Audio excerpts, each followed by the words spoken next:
Episode 6 here of the Average Joe Sports Show. Get the ice.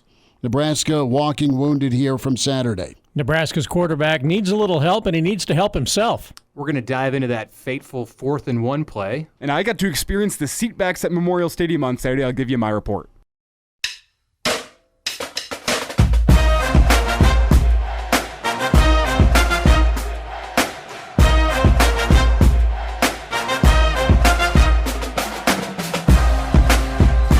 Welcome to it. It is episode 6 of the Average Joe Sports Show. Chris Schmidt along with Bill Doleman, Mitch Sherman, Elijah Herbel. Find us, subscribe, tell a friend, tell a Husker fan. YouTube is where you can watch the AJ Sports Show, on Twitter or X at AJ Sports Pod. Guys, can we say flogging? We're going to say flogging on Saturday. Flogging on Saturday by number 2 Michigan, number 1 in many people's recent AP, or they gained some ground, them in Texas did, but Michigan and Captain Khakis came in. They did not blink. They flexed a little. They did what they wanted. Man, did they look incredible, 45-7 over Nebraska. But Mitch, the shutout was avoided. No khakis. No? No khakis, no. Disappointed. He was wearing dark pants. He was, and it was blue on blue. You know? Well, it was dark blue on a little lighter blue. He had his gloves and he had his cleats, though. Did the gloves ever go on? No, it was 2,000 degrees. It was. Strangely, 96 degrees. And he wore dark. 30th. Come on, Jim. What's going on? Can we get to fall? He wore sleeves. Maybe that's the problem. Let's get to fall. I'm ready. Flip the calendar. Yeah, it was a flogging. It was everything that I think.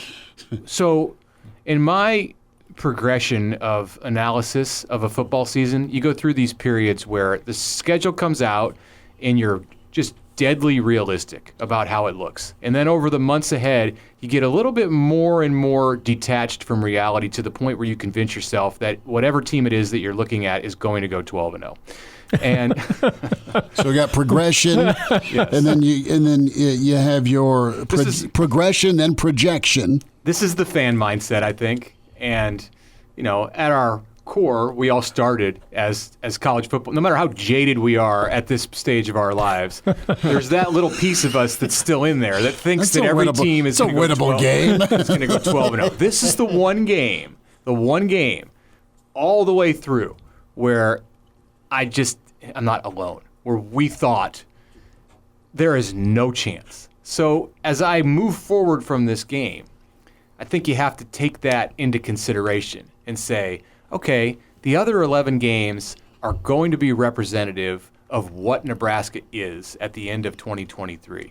And this one game against Michigan, you just kind of have to throw it out because the talent disparity, the progressions of the two programs are just so far apart. They're two different worlds right now, and that's what we saw at Memorial Stadium Saturday. And that's something I said in our post-game show immediately following the game on Saturday. This is a game that if you're the coaching staff, you go through your film review of the game, you break down what went wrong, and then you bury that underneath South Stadium. You take the game film and you bury it. You don't go back to it and say, guys, this is not indicative of who we are.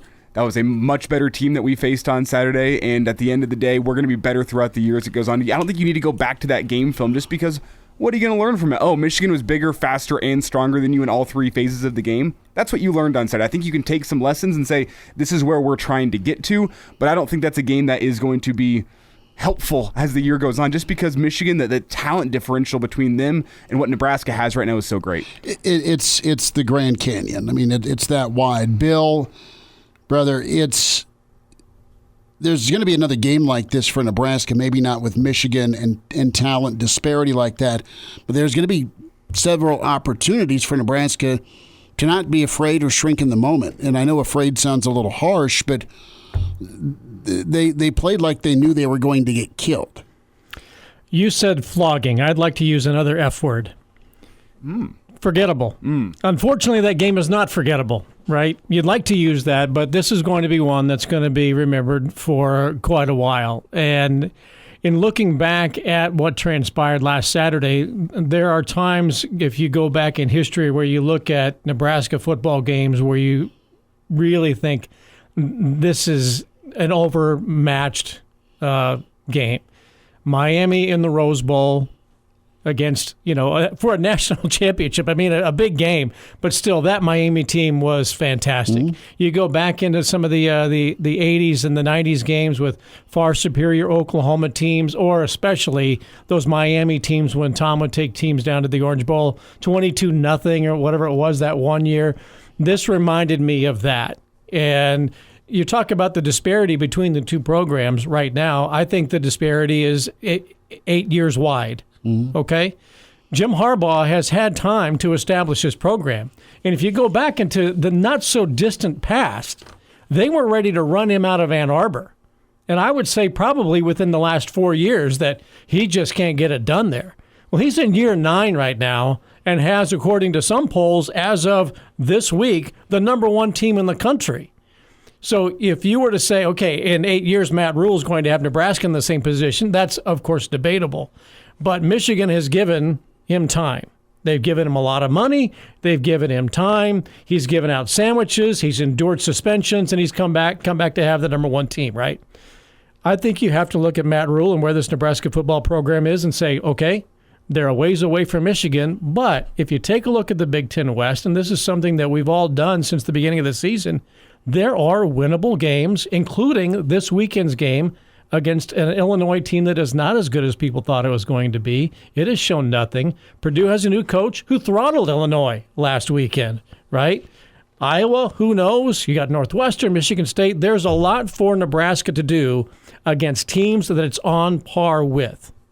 Michigan is far above not just Nebraska, but most of the teams in college football. Yeah, one other thought on Harbaugh's team before we put that one to bed, before we bury under the South Stadium. Well, we're going to dig up the South Stadium, Right. so we're just going to find it again. It's going to come up very soon. That film would contaminate the ground. There might be a biohazard. Last thought, though, and I like your analogy to the great teams from Miami that Nebraska played and just the physical dominance that they exerted. But one thing about those teams is they wanted to do it with flash, and they had the big-time receivers, and Michigan has some big-time receivers too, as we saw in the first quarter, all through the first half. But Michigan doesn't want to do it that way. They want to just bludgeon you to death. Their longest gain of the game was in the 30-yard range. So they weren't throwing the ball all the way down the field. And that's the thing that impresses me about them, because what they want to do is they want to have long drives that are physically taxing on the other team and that allow their defense to be able to be in the space that they want to be, get their rest, keep it to like 60 plays a game on the Michigan side, or maybe 70, and then hold the other team down and just, at the end of the day, you just look up at the scoreboard and it's 45-7, and you feel it and you feel like you've been beaten to death, but it's not like it was big play after big play. It's 8 yards and then 12 yards and then 10 yards, and on the other side of the ball, they're not making penalties. They're doing things on special teams. It's a complete team, and I didn't think going into Saturday that it was the best team in the country because I hadn't seen that in 4 weeks with Michigan. But if they can build on what they did in their first time away from the Big House this year, then I think if they do go up against a Georgia or a Washington or a USC, that they're going to be in pretty good position. Not saying they're going to win, but I think in past years, Michigan had a hard time competing with some of those teams that had the highest in talent in the country, and I don't think that's going to be the case in 2023. And I want to be careful with the reaction to a game like that, because last year we walked away from the Oklahoma-Nebraska game saying, Oklahoma, college football playoff contender. Yeah. Well, they were far from it. Nebraska was just that bad. And I don't think Nebraska right now is as bad as they were heading into Oklahoma last year. I think this program has made strides, and they ran into a much, much better football team in Michigan. I am careful to put the label on, well, they're the best team in the country right now because they beat a Nebraska team that's just trying to make a bowl game by 40 points. I think there's a tough line to walk there. I do think Michigan's very good. I don't think Nebraska is the measuring stick for Michigan to see how good they're actually going to be this year. And November will be for Michigan. I mean, you go back. This is a great callback. Kirby Smart's first year at Georgia, 2016. Their first, I guess it's their second SEC game. They took down Missouri by 1 point in their opening SEC game of the year, and they followed it up by losing 45-14 to Ole Miss that following week. And you thought, well, maybe Ole Miss is going to be pretty good that year. Ole Miss goes 5-7. They miss a bowl game. That Georgia team just had a long way to go in their build, and they got better as the year went on. They finished it with the year with 3 wins against Kentucky and Auburn, followed by a loss against Georgia Tech. But now you see where Kirby Smart has led that program. Mm-hmm. It's not a disaster in the grand scheme of a rebuild. It feels like a disaster after you lose that bad, but it's just a very good team you ran into. And at the end of the day, I don't think Michigan's going to be the type of team that's going to miss a bowl game this year and go 5-7. They're very good. And Kirby Smart, you saw what he's been able to do over the past couple of years. It's a build and it's a process that Matt Rule's trying to take Nebraska through. Michigan has not had a difficult schedule, to be fair. Okay, they had the 3 home games that were not against power opponents, UNLV among them.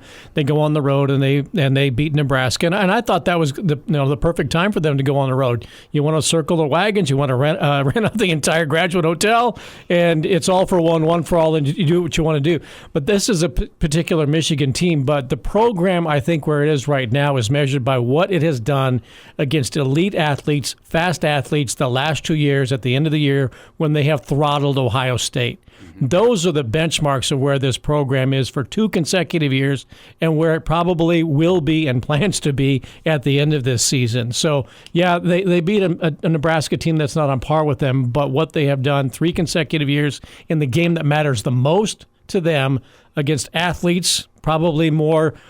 They want to burn you with Ohio State where they want to bludgeon you with Michigan. Mm-hmm. They've done what they wanted to do against that kind of team. Are you trying to anger Ryan Day?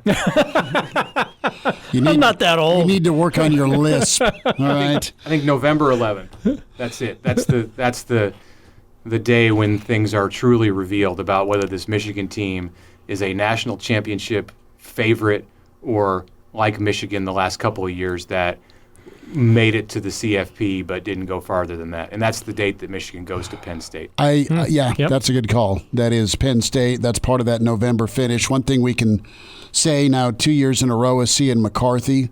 It's a different McCarthy. It's a better McCarthy. It's a free McCarthy with his ability to make plays on the run. He's got a great run game. He's got weapons to use, but he's a guy that can just sling it. Michigan's a team that if they need their quarterback to go make a play with his arm, they've got him, and he can do enough with his legs. He's dangerous that way. Looked like a real confident quarterback. He did, absolutely. And that's the vision what Nebraska wants, because I think I can only count on one hand how many truly difficult throws I saw J.J. McCarthy make. One of them was more of a credit to Roman Wilson in the back of the end zone than it was to J.J. McCarthy making a great throw. The play action and what Michigan does on the lines of scrimmage, it opens up so much of their passing attack where, you know what, you as a linebacker are so worried about the run that here's the tight end popping over the middle wide open. It's not a difficult throw for J.J. McCarthy. That's the vision of what Matt Rule wants to have at Nebraska. He doesn't want to have the entire offense resting on the shoulders of his quarterback. Obviously, the quarterback in modern college football is an important piece, but you look at Michigan, and I don't think that J.J. McCarthy is the guy from that Michigan football team who's beating you. It's the combination of Corum, Edwards, that offensive line that opens up so much of what McCarthy does, that whenever you have a good quarterback,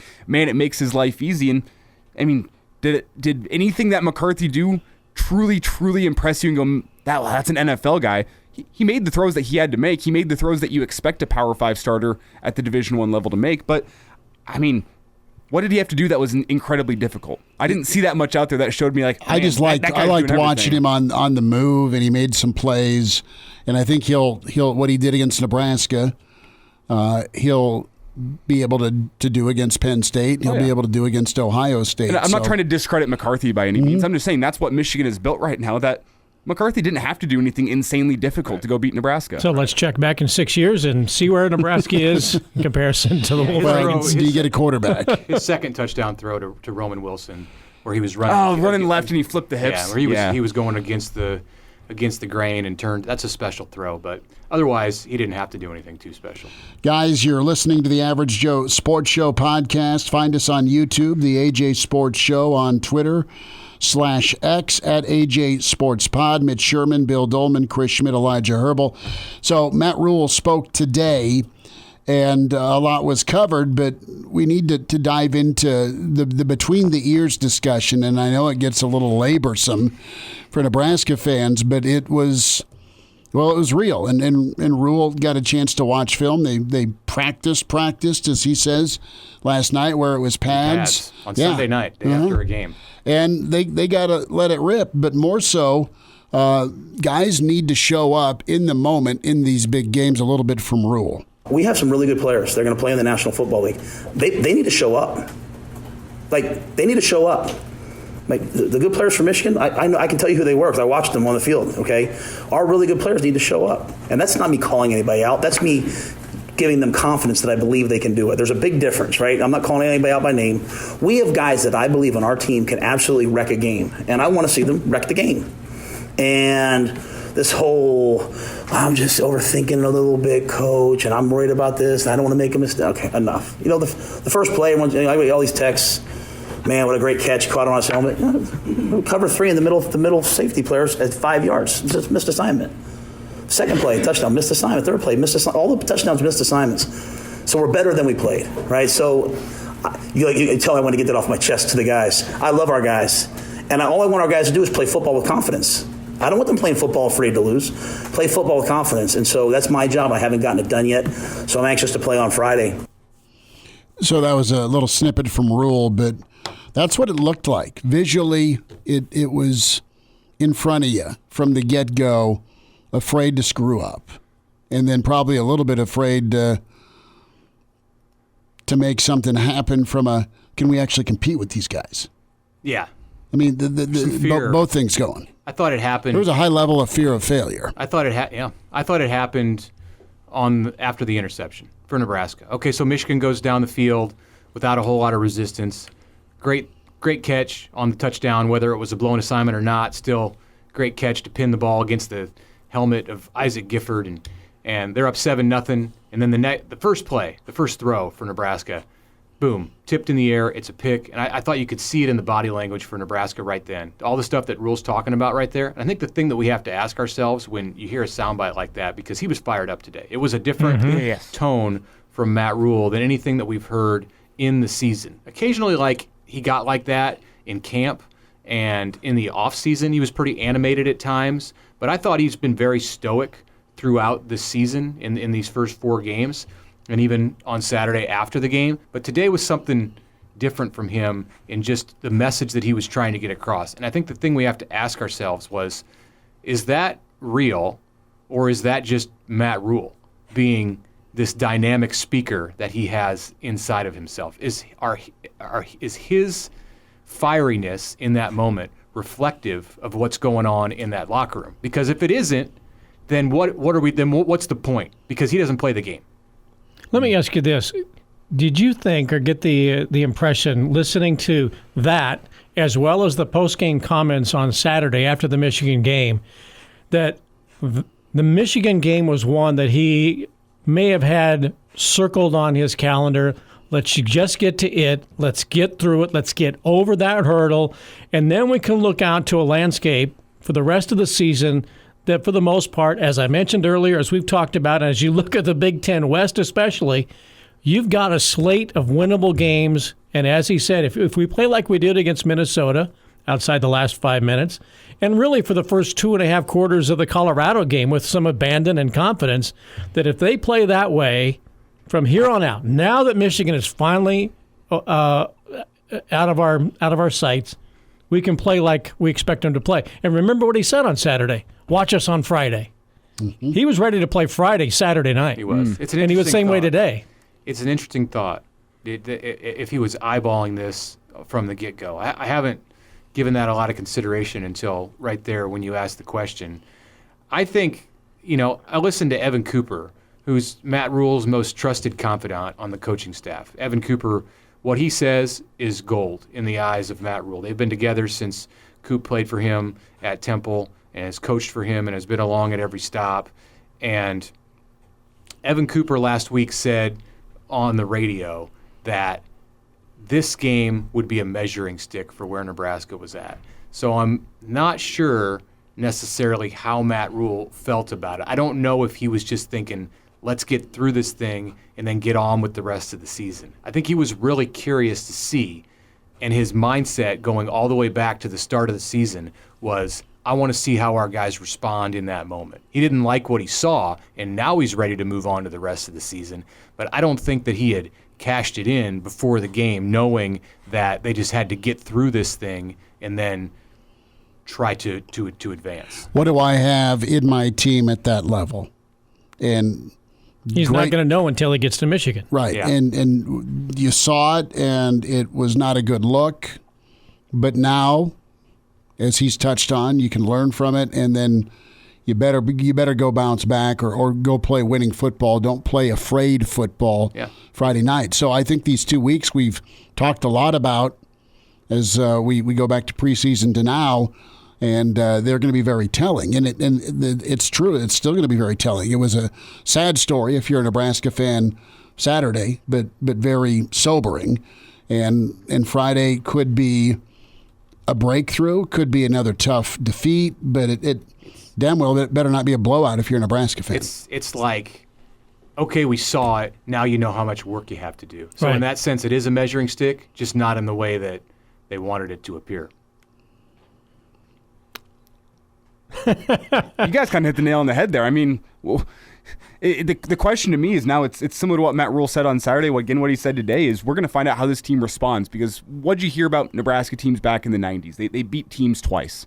The black and blue type games, you demoralize a team so bad that they wouldn't be able to show up the next week and be able to play to their full level. And that's where Michigan is at right now and how they beat teams. They bludgeon you for 60 minutes, leave you black and blue, and you have to ask the question, how is Nebraska going to respond next week? Well, what we heard from Matt Rule today says that he's going to use this as motivation. This is not boo-hoo time. This is not, man, we still have a long way to go. Man, we're turning the page over to next year, and when this thing pops, it's really going to pop. It's not that. It's a motivating factor that, hey, you guys just got your asses kicked on national television on Saturday, and you have another chance on Friday to go out and prove that was not who you are. What are you going to do about it? Exactly. They didn't beat Rutgers twice. Rutgers went out and handed it to Wagner last weekend. So, if that's not motivation for Nebraska to know that it can bounce back, I don't know what careful. is. Be careful there. But, I look at Nebraska and the psyche part of it is so key, because if you're a guy that's played some football on the offensive line or defensive line, let's just start there. And I like what Ty Robinson said afterwards, his post game, about you can't just lie there and after you get your butt beat, you need to respond. Well, that's great to say, but go do it now against another physical football team in Illinois that's also at eject point in their season, because they're at 2-3 right now, and they just got beat. They got crushed by Purdue that didn't look very good. So and that's their former defensive coordinator. I know, yeah, doing it to Brett Bielema. Sure. So their Daubers are going to be down a little bit. Illinois, they're either going to be in the dumps, which is similar to Nebraska, or they're going to be they're going to be mad.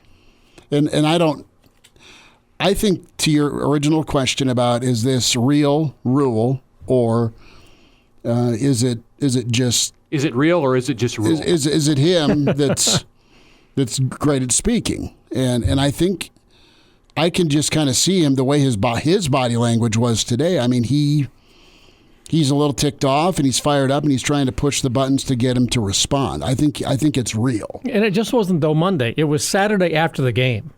That was a different tone after the game on Saturday. There was a lot of realism in what he said, and there was a lot of focus on Friday. He said that numerous times. Friday, come watch us play. You will see. And then they go through the what did he say? We practiced on Sunday. Practiced. We practiced on. Does that mean you practicing, or did you get after it in practice? Right. Yeah, it was the latter, obviously. So I think for what is now, well over 72 hours or so after the game, that I think you're seeing the real Rule and the reality set in for him as to where this program is. Is it 8 years away? Is it 6 years away? Is it 4 years away? He mentioned after the game, we lost Oklahoma State and they were laughing at us and we beat them the next couple of years. So I think that he looks at that and says, I've done that before. I can do it again with this team with a fairly winnable schedule from here on out for Nebraska. Sure, you've got Wisconsin and you've got Iowa in the drive for 325, but nevertheless, I think if people look at the rest of the slate for Nebraska, the 4 wins are there for them to go bowling if they play the way he has seen them play this year in games against teams in which he feels they are on par with.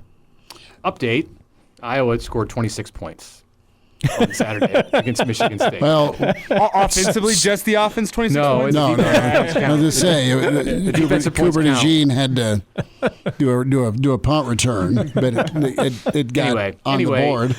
Yeah. They were chanting "Fire Brian, Fire Brian." Sorry to veer this conversation totally off course here, but yeah. No, you're good. It's the driver 325. You know, we're all watching. I'm interested to let's talk 4 years, 8 years. What's the number for rebuild for Nebraska? And clearly, when you compare it to Michigan, there's miles and miles and miles to go. When you look at bowling or postseason, it still is possible this year. But just from a buzz and an interest and an apathy and an appetite standpoint for the Nebraska fan base, it was hot, it was gross, it was muggy. And then you see your team get killed. It was empty seat day in the second half, and I don't blame you. You're getting out of Dodge, finding a cold beer because you couldn't really take what you were watching anymore. And that's not the first, or maybe it's the last, I don't know, but it's happened time and time again in Lincoln for a lot of years, guys, where the fan base has seen a blowout and they get out of town, and they'll never get used to it. They absolutely hate it. The fan base does, and the players don't like it. But it's happened already, and Nebraska's in Game 5 of the Rule era. But the fan base, a lot of the folks, they've never dealt with a true rebuild. I mean, there was always hit reset, bring in a new coach, and win now. Yeah. Riley was supposed to do that. Scott was supposed to do that.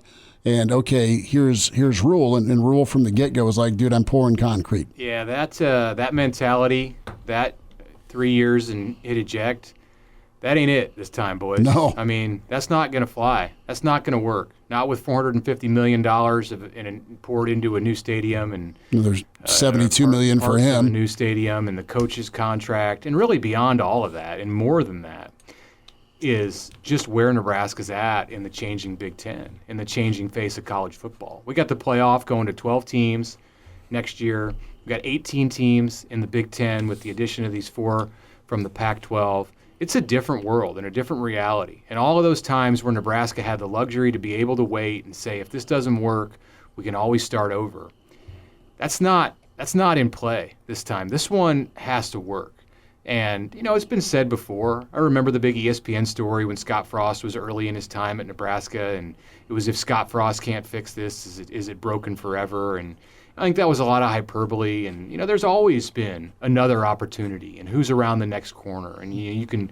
It looks good, it looks better on the grass looks greener on the other side of the fence. But the reality is, this time, unless you want to be demoted down a level and potentially kicked out of the Big Ten because the big schools like Michigan are unhappy with what your contributions are and they've got to pay you evenly, then you better make it work. You better find a way to make it work with Matt Rule, and that's going to require patience. And I sense a lot of impatience from Nebraska fans, not just the social media stuff, but in talking to people in the 24 hours to 48 hours after this game, I sense a lot of impatience and some of the same mentality about, man, this is no good, and they've got to change this and change that.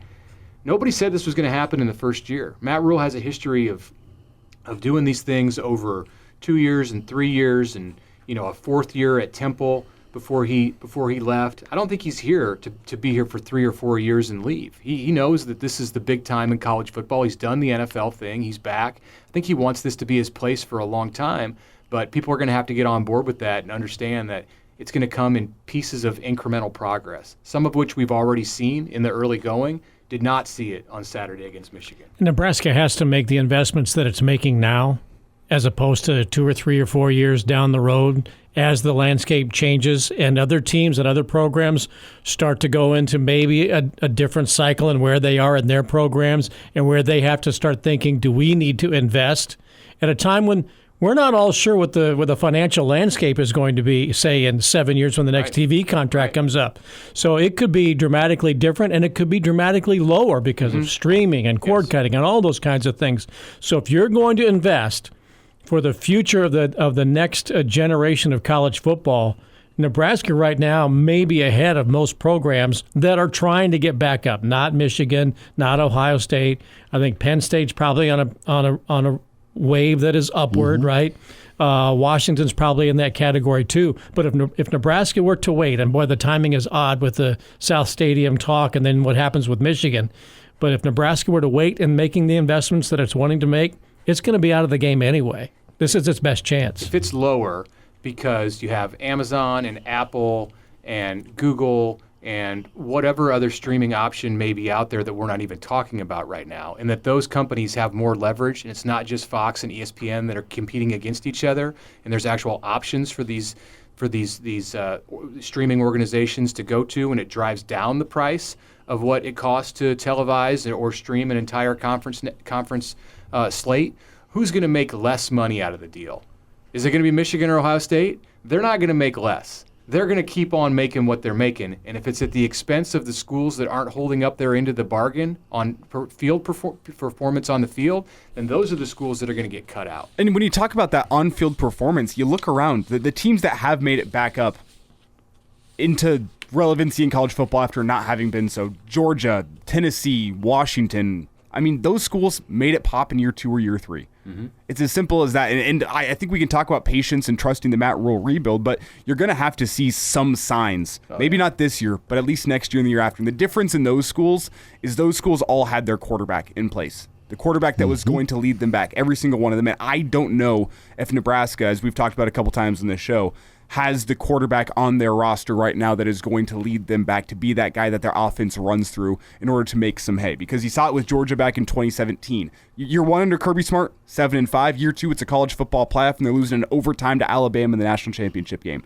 Difference is they had their quarterback right. You could say the same thing with Tennessee last year, with Washington right now with Penix. All of those guys have a quarterback that can lead them through some of the other issues on the roster, that can clean up some of the mistakes, be a Band-Aid, if you will. I don't know if Nebraska has that right now, but that's simply the standard in college football right now, is if you're going to make a rebuild happen, something has to happen in year 2 and if not year 3 to show you that there is hope that this program is going to be back on top. There's enough right now quarterback-wise. I mean, again, it was a blowout, so it was a little bit of garbage time, but I liked what I saw from Harburg throwing the football on Saturday. Now, Michigan wasn't blitzing 100 people. It wasn't a close game, but it was more than we had seen previously from Harburg, and it was close to 200 yards. And again, it's something you can build on to couple with his legs. Sims is still getting healthy. It goes back to Rule talking about just going out there and letting it rip. And they got to start doing that on offense and figuring out a way so it's not 2nd and 9 against good teams on a drive. Well, Michigan's defensive game plan was to take away the run, don't allow the option to happen, and they completely took that away. Nebraska stopped running it. And they were going to give Nebraska some space in the pass game and say, okay, if you hit us over the top for a pass, we'll respect it then, but we're not going to respect it before. Yeah. Having said that, even in man-to-man coverage, those are still some future NFL defensive backs who are out there against those Nebraska receivers and tight ends.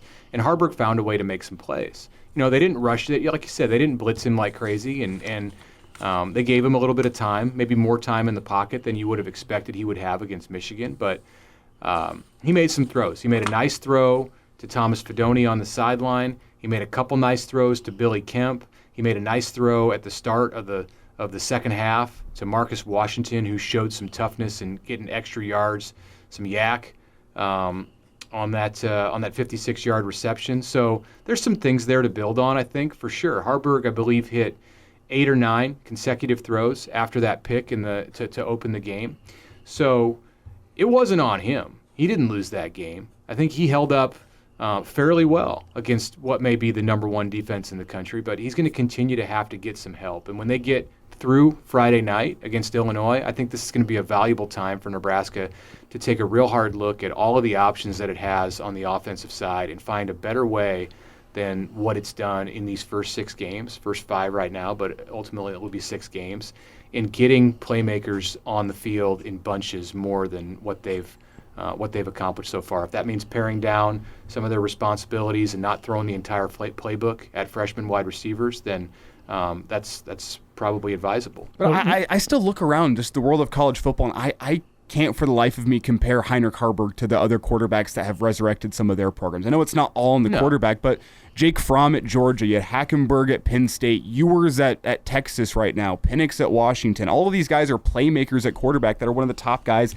at their position. They have so much help around them, brother. They have a lot of help around them, but like simply put, like That's what Nebraska needs if they want to Go be get back some to the help. place. You need to get some help. You need to find your quarterback. Those are the two things you need offensively. And Nebraska right now, I don't think has its quarterback, and I don't think it has a lot of help. And it makes me worry that this is going to be something that can get right in 2 or 3 years. And if you can't get momentum going in 2 or 3 years, how are you going to be able to complete a rebuild altogether? Where he I know could have NIL is a factor, but like you need to have some wins on the football field to go sell recruits. Hey, we're going to be able to win here, and we're going to be able to win with you. Where he could have used some help was on 4th down and 1 at the 12-yard line and had a polar bear or somebody behind him helping him, pushing him to get the first down instead of doing a Walter Payton leap or some such thing that may have worked against, Class C schools in Nebraska, but you got to power through there and not leave your feet. That's where he could have used some help. Well, why are you in shotgun? And in shotgun, right. I mean, the Eagles have made the quarterback sneak an art form over the last couple of years.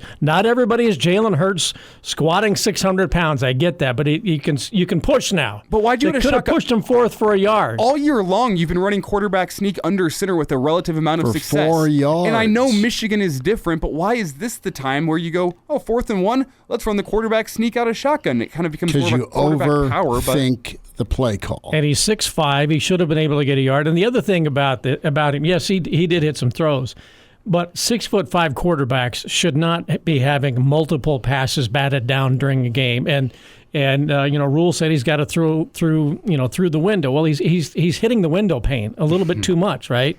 And I know he's got a little sidearm delivery, and that's fine. But this is different. And you go back, he didn't get a chance last year. He didn't get any instruction and much practice at all from the other regime. Right. And he's getting what, his second college football season indoctrination while being on the field. But he's got to have fewer passes batted, and a little push from behind on 4th and 1 would certainly help What too. was striking is that he said that that the Louisiana Tech and Northern Illinois defensive linemen didn't have their hands in the air when they were rushing the passer or when they were in their stance as defensive linemen. Hey, that tells you what you need to know, that his inexperience is real. And Northern Illinois and Louisiana Tech, that's not who you're going up against in the Big Ten. And it's going to continue to be that way, even as Nebraska's level of competition goes down a notch or 2 notches or 3 notches in the Big Ten. Those D linemen are still going to be more like the Michigan guys that he saw Saturday than they are like the Northern Illinois and Louisiana Tech guys. They're scholarship players in the Big Ten Conference, and they're going to have opportunities like Michigan guys to go and play at the next level. So he's going to have to use that as a learning experience, and I think he will. I think he's shown enough and come far enough this year to give me some confidence that he's going to continue to get better. That's the nuance of watching film. How are they rushing the quarterback? Arms up, batting down. It's not just watching them where they're coming from. It's how are they coming at you? What windows and where are they? Right. And on the 4th down, I mean that's on him. He's got to get low. I mean, if you can put somebody behind. Anthony Grant was back there, and he's not Nash pushing against a pile, but I think he had space. I think that the left side of his offensive line on that play, and that's Turner Corcoran and Ethan Piper, that they opened a spot for him to get 2 yards, 6 inches, and easily get the first down. And the Eagles, by the way, they got a guy, Jason Kelsey, at that center spot, who does not play for Nebraska. So going under center. Does he have a brother? I don't know. He's got a brother. He's got a mom. He's got maybe a sister-in-law someday. No, come on. Jeez. Sorry I went there. But unintentionally or Talk not, about that. What now? Should we talk about No. Well, what's hilarious is my kid gets home from working at the stadium all day. Some puke tried to break into his car. Oh. And he lets me know, if you would have let me get the car I really wanted, the alarm would have gone off and they would have called the police. But no, we're waiting on the police to show up at 11:30 because my door handle got ripped off. It's like, well, maybe don't leave your shoes and backpack in the back seat in plain view. But, what do I know? I'm dad. But no, Junior's like, all ESPN's talked about for the whole week is Dion, and now it's Taylor. I can't get away from either. Okay, I want to know what the car theft the car burglary had to do with Taylor Swift, but I see now. It was just one more thing. he was more annoyed by Yeah. Taylor Swift than the car theft, is what I'm hearing. A little bit. Yeah. Yeah. He's Teenagers just, for you. Right, he's just a little frustrated. My bad. It's okay. It's all right. Bill, you can't be trying to steal shoes out of the back of a car at this age. But Don't leave him out there. But one final point, though, on that 4th and 1. I don't want to beat it into the ground, but you also have to think about the message that it sends to your offensive line. Whenever you've been preaching physicality and winning at the line of scrimmage all year long, and then in the first quarter, was it first quarter or early second quarter? It was first quarter. First quarter of a game against Michigan, you say, yeah, we trust you guys, but we don't trust you enough to let Heinrich Haarberg go push under center. We're going to put it in shotgun because we think we need to trick this Michigan defense and make them think it's not going to be a quarterback sneak. You're, unintentionally or not, sending a message to your offensive line there. Well, listen, don't go shotgun, and don't try and Barry Sanders tribute over the top like it's the goal line. And if you in your heart don't think they can get it against this front, fine. Do a reenact of the Big 12 championship game with James Brown. Throw it to the tight end. Just throw it. Don't go empty, but throw it. I don't think anybody in that stadium get low. Saw Heinrich Haarberg going over the top of that thing After a timeout. Except Heinrich Haarberg. Yeah.